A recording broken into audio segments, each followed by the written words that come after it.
coalition? How about the Leave Me the Hell Alone coalition? Justice Brandeis said that the most cherished of rights is the right to be left alone. And unfortunately, too many in Washington don't get it. They're in every nook and cranny of our lives. And to tell you the truth, that's not what the Constitution says. The Constitution is about restraining government, and those powers not delegated are left to the states and to the people.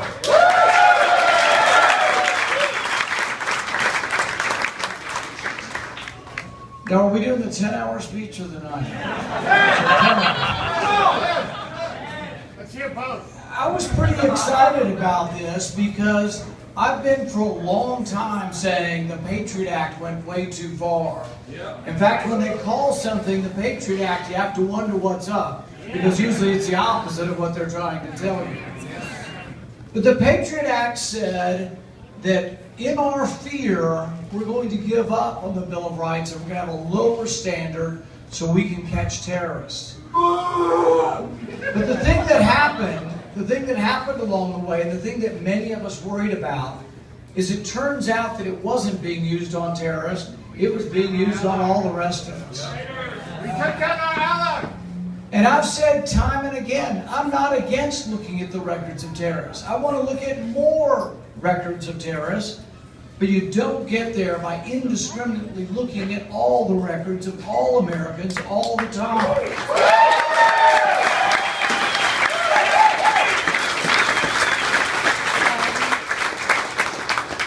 To me, what you say or do on your phone records are none of the government's damn business.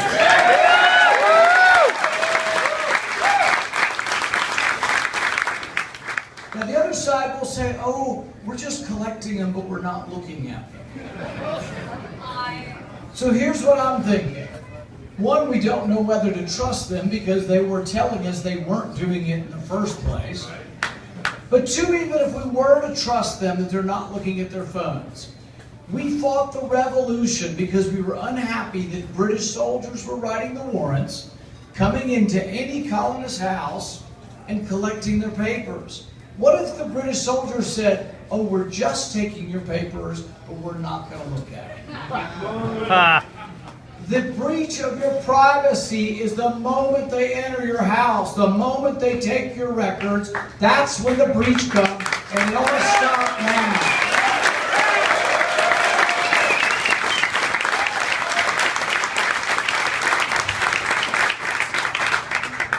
But some will say, oh, but it's only your own boring business records. Who cares? Well, here's the deal. If I've got your Visa record, I can tell when you drink, whether you smoke, what magazines you read, what books you read, what newspapers you read. Do you gamble? I can tell who your doctors are. In fact, 2 Stanford students put an app voluntarily on some phones and followed some of their friends for a month just looking at the period of time, the phone records that the government's been looking at. And they said they could tell 85% of the time what your religion was. They could tell nearly 100% of the time who your doctor was. If they could tell who your doctor was, they could often tell what diseases you had. In fact, sometimes they could interpret what procedure you were going to the doctor for. So the thing is, there's a great deal of personal information. When our founding fathers wrote the 4th Amendment, your papers were in your house. A man, or now we would say a man or a woman's house is their castle. It was about protecting the castle. But guess what? Our records aren't in the castle anymore, they're in the cloud. Our records are virtual. In fact, go in someone's house and you find almost nothing. Look on their cell phone and you can find everything about them. But then the other side will say, well, this is decided. The 4th Amendment doesn't protect your records at all. Once someone else holds them, third-party records have no protection of the 4th Amendment. And I say, if that's true, that's pretty scary.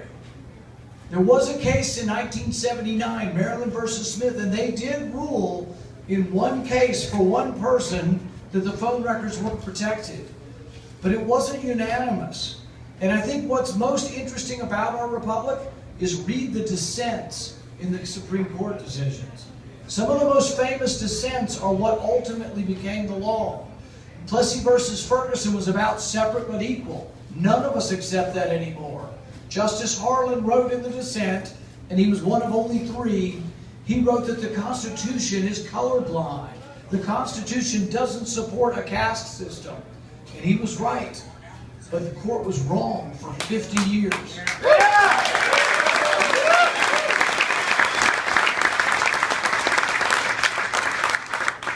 In 1928, the court ruled that your conversations were not protected by the Fourth Amendment, and the government could listen to your conversations. And for 40 years they did. But there was a dissent, even back in 1928. That's when Brandeis said in the dissent that the right to be left alone is the most precious of rights, the most cherished of rights, to be most prized by civilized men and women. And the court was wrong for 40 years. Until it changed. In 1968, they said your conversations were protected. So the court sometimes, like the Congress, doesn't quite get it right the first time. So it's going to be a little while, but I predict, with your hope, with your help, with your hope, we will get to a point where the Supreme Court is going to say that all Americans' records are protected by the Fourth Amendment, and I will not rest until that day comes.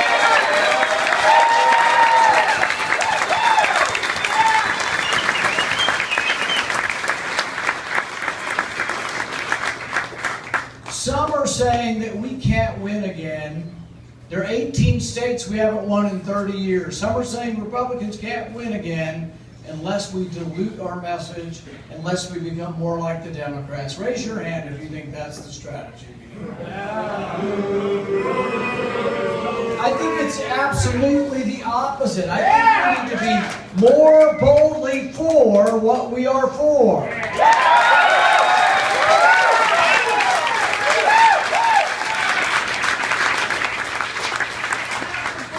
As a kid, I went to the Republican National Convention when my family supported Reagan in 1976, before it was cool to support Reagan.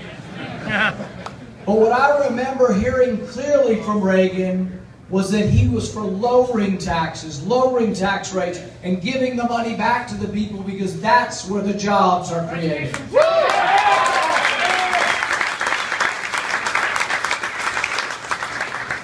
And you might ask yourself, well, certainly that's what most Republicans are for. I think most of that's what we're for, but if you go to Washington, you know what you hear? Do you know what passes for bold in Washington? Revenue neutral tax reform. That means half of you pay a little less, half of you pay a little more, but the economy gets the same net benefit, nothing.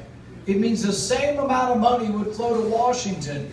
My goal in cutting taxes is that less money goes to Washington and more money stays here.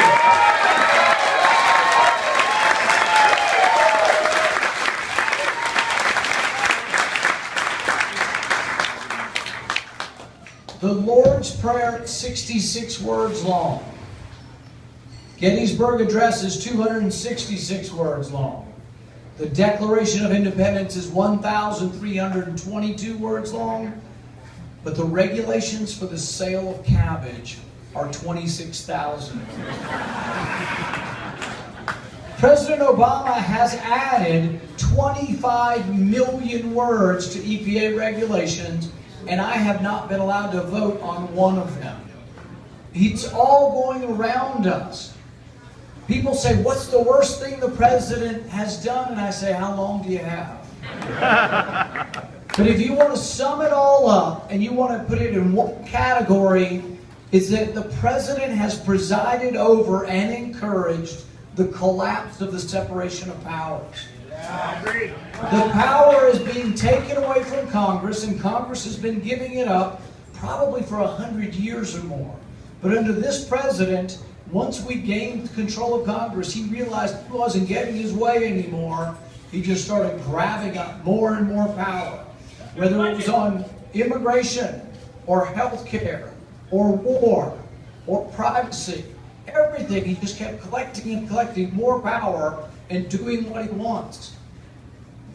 There was once upon a time this concept that our founders had, and Madison talked about this. He said we would have co-equal branches of government, and we would pit ambition against ambition. The ambition of Congress to hold on to their power and the ambition of the president to take it away would balance each other. But now most of the laws are written by the president on his own. Occasionally we vote for like a skeleton of law. Obamacare was 2,000 pages. You remember what Nancy Pelosi said, right? You can read about it after we pass it. You know what I think? Maybe we should force them to read every bill before they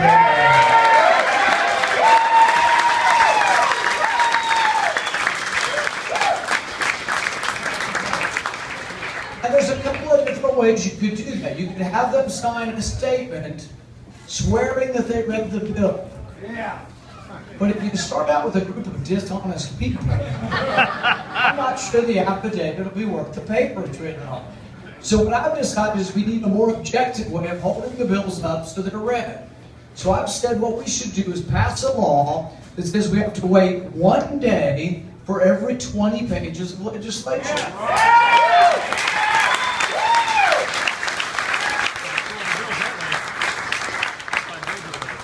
It's 100 days for Obamacare. That had kept them busy for a while. Some of them might have actually read the bill by then. But here's the thing. If they won't listen to you, if they continue to lie to you, if they continue to get to Washington and not do what they promised to do, I think the only thing we can do to save the Republic is limit all of their terms.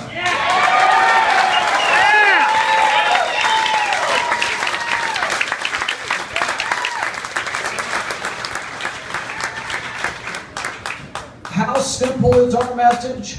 Our message is basically that you only spend what comes in. And the media will say, oh my goodness, you guys are so radical. It's like you want no government. And I'm like, we bring in $3 trillion. Can we not live on $3 trillion?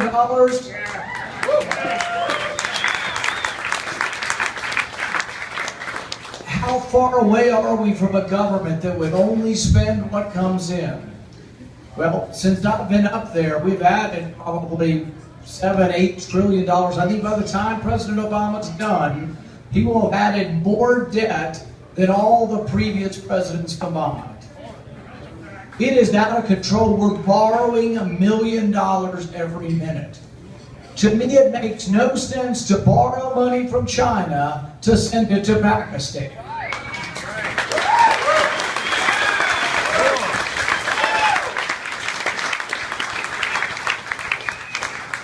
Go home, go to your workplace, and ask your friends who are Democrats or independents, do you think we should borrow money from China to send it to Pakistan?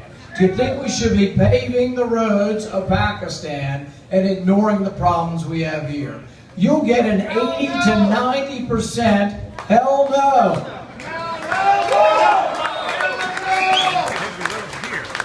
But how is it different in Washington than it is among you and your friends in Colorado? I introduced an amendment in the Foreign Relations Committee that said that no country can receive foreign aid from us that persecutes or puts to death Christians. Yeah! Yeah!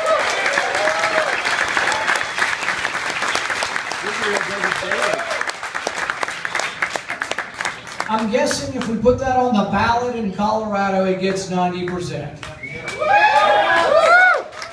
But in the Foreign Relations Committee, it lost 18-2. Every Democrat voted against it, and most of the Republicans, because they want no restrictions on foreign aid. In fact, they tell me every day, oh, that's how we project our power, is by sending our money. And I'm like, I just got here. So we borrow money from China to send to Pakistan, and that makes us a stronger nation? I don't think you can project power from bankruptcy court.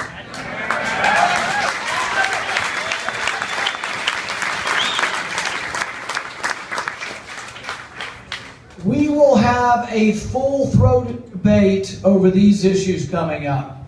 I'm going to be standing on that stage with 55 other Republican candidates, 54 of whom want to take the money from China and send it to Pakistan.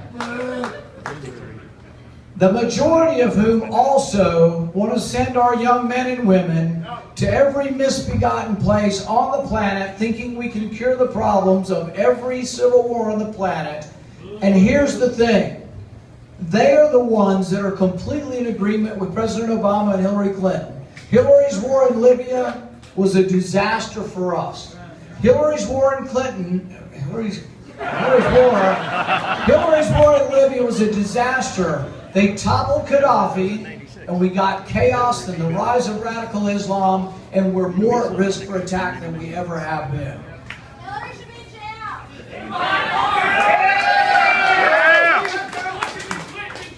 But every other one of the candidates supported the war. Their only agreement was in degrees. They'd say, oh, we want to send boots on the ground, and it would have all been better if we'd have just sent boots on the ground to Libya. They also want boots on the ground in Nigeria. We do have to defend ourselves, and we do have to do something about ISIS. But I warned them a year ago, when they started sending arms into the Syrian rebels, I said the great and unfortunate irony is the weapons you send are going to wind up in the hands of ISIS, and we'll be back there in a year. And sure enough, if we have to go back, if we have to defend ourselves, we're fighting against our own weapons.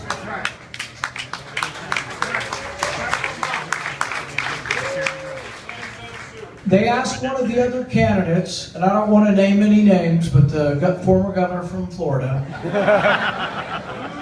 they asked him, they said, knowing what you know now about Iraq, would you go back?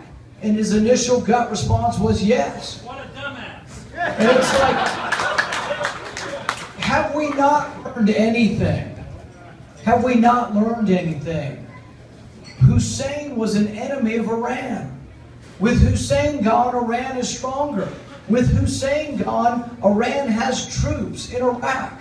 With Hussein gone, Iraq's been in a civil war for 15 years, and it's getting worse. So we need to think before we act. We need to defend American interests, and above all, we need to obey the Constitution and only go to war when Congress approves it.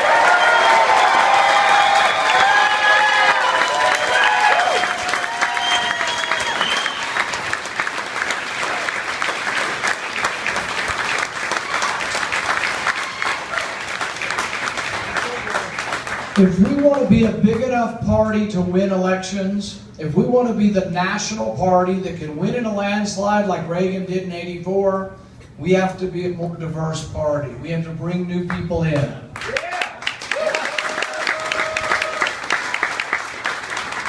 I say with tattoos and without tattoos. With earrings and without earrings. With ponytails and without ponytails. We need a wide variety of people. We need rich and poor, black and white. The way we get new people is by being the party that defends the entire Bill of Rights.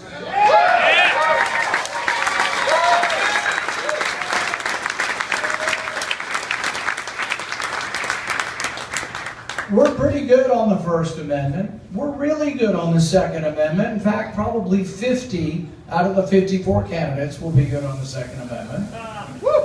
Maybe 45. But the thing is, there are very few of the candidates who will defend your right to privacy, the Fourth Amendment. See, our founding fathers could never even have imagined that government would consider taking your guns. But they did imagine the government coming into your house and looking at your papers. John Adams, as a 25-year-old man, said, when he looked and watched James Otis fighting against General Warrens, he said, that was the spark that led to our war for independence. So when we become the party that's not only just about the Second Amendment, which we do need to defend, but also about the Fourth Amendment, then we begin to bring people in. Recently, there was a poll that said 83% of people under 40 think that the government went too far in collecting your phone records. Hillary Clinton's been a lover of all this. Jeb Bush said, oh, I wasn't going to mention any names. Jeb Bush says that it's his favorite thing about President Obama was his collection of all your phone records. Tone deaf. But we also need to be about the Fifth and Sixth Amendment. I think of the Fifth and Sixth Amendment as the amendments that are about justice. Your property should never be taken away from you.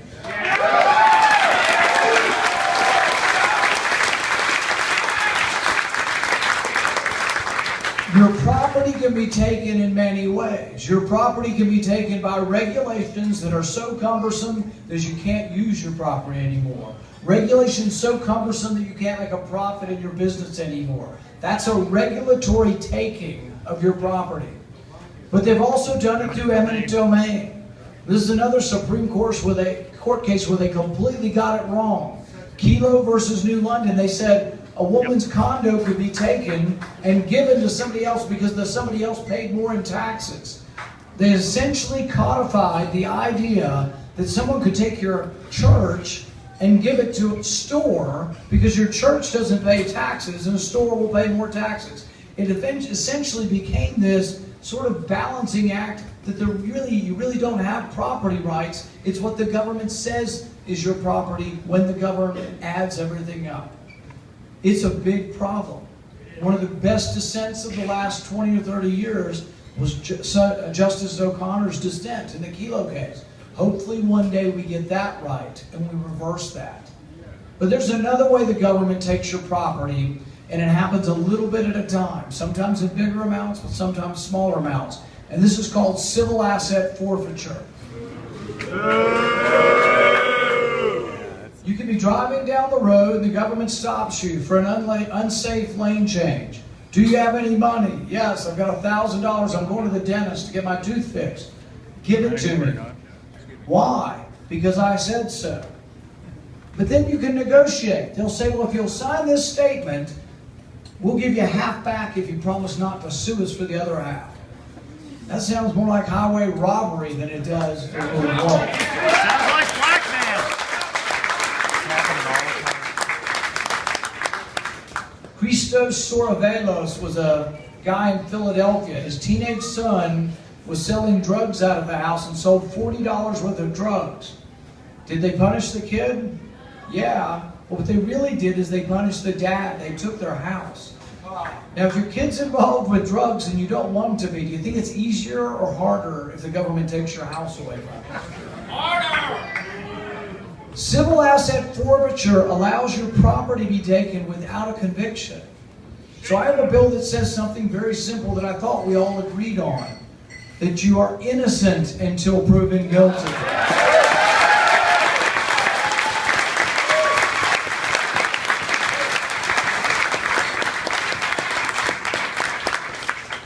The Sixth Amendment says that you have a right to a trial by jury. It's one of the most prized rights of Americans. One of the greatest things that we incorporated into our Bill of Rights. And you would think, well, who could disagree with that? We had this debate on the Senate floor, and I don't like to name names, but it was a senator from Arizona. So we're having this debate, and they had added a line into the defense bill that said that you could indefinitely detain an American citizen without trial. And so I stood up and I said, does that mean that an American citizen could be sent to Guantanamo Bay without a lawyer, without a trial? And his response was, yes, if they're dangerous. So it sort of begs the question, who gets to decide who's dangerous and who's not? And I'll give you some criteria that the government's put out. The government puts out bulletins to let you know about whom of your neighbors that you should report. This is from the Bureau of Justice. People who might have changed the color of their hair. We're going to look for anybody to raise hands. People who like to pay in cash. People who have multiple guns in the house. Whoops. People who have weatherized ammunition. Whoops. People who are missing fingers. Have stains on their clothing. These are the characteristics of potential terrorists. And I say, man, if that's what the characteristics are, I damn well want my attorney before they come to my house.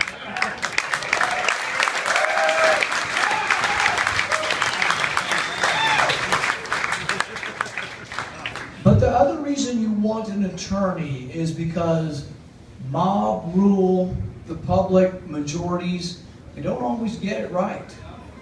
Remember Richard Jewell? Everybody said he was the Olympic bomber. Bombing in Centennial Park about 10 or 15 years ago. And so everybody said, Richard Jewell did it. The media all did. They said he did it. He was guilty. He fit the profile. He had glasses. I see a few of you out there. He was an introvert. He had a backpack. He met the profile. The only problem was he didn't do it. He wasn't guilty in any way, shape, or form. But I ask you to think about it in a serious question, in a serious way. If he had been a black man in the South in 1920, would he have lived today? The Constitution and the Bill of Rights is about protecting minority rights. Yeah!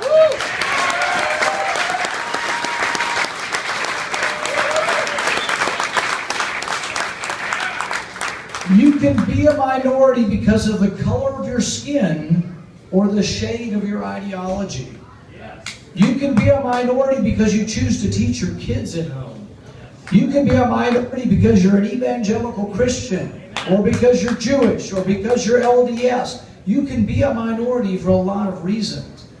That's what we're trying to protect here. People who might look a little different, act a little different, or have different ideas than the majority. That's what the Bill of Rights is about.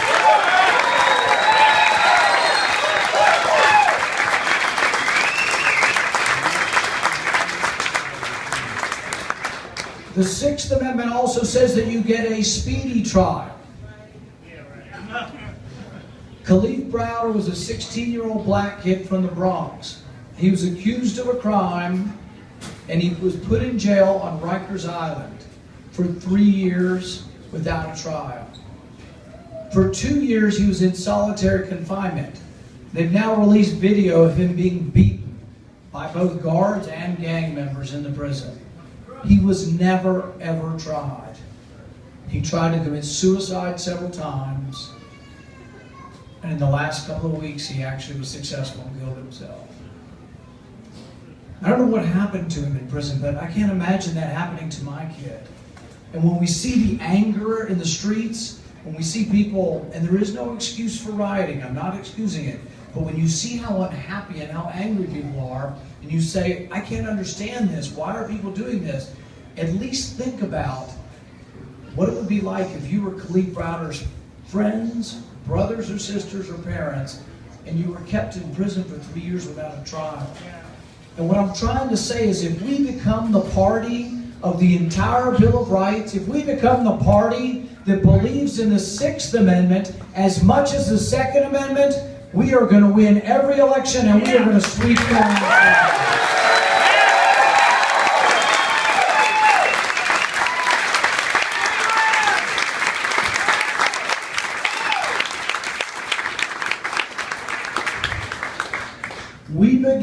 We become the dominant party when we champion the Bill of Rights with the passion of Patrick Henry, but also with hope and optimism.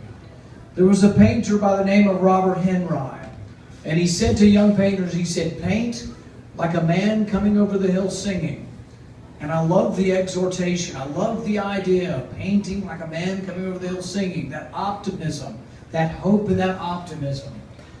When we become the party that has the passion of Patrick Henry, but also the hope and optimism of a man coming over the hill singing, then we win all elections. I want to be part of that, and I hope you do too. Thank you.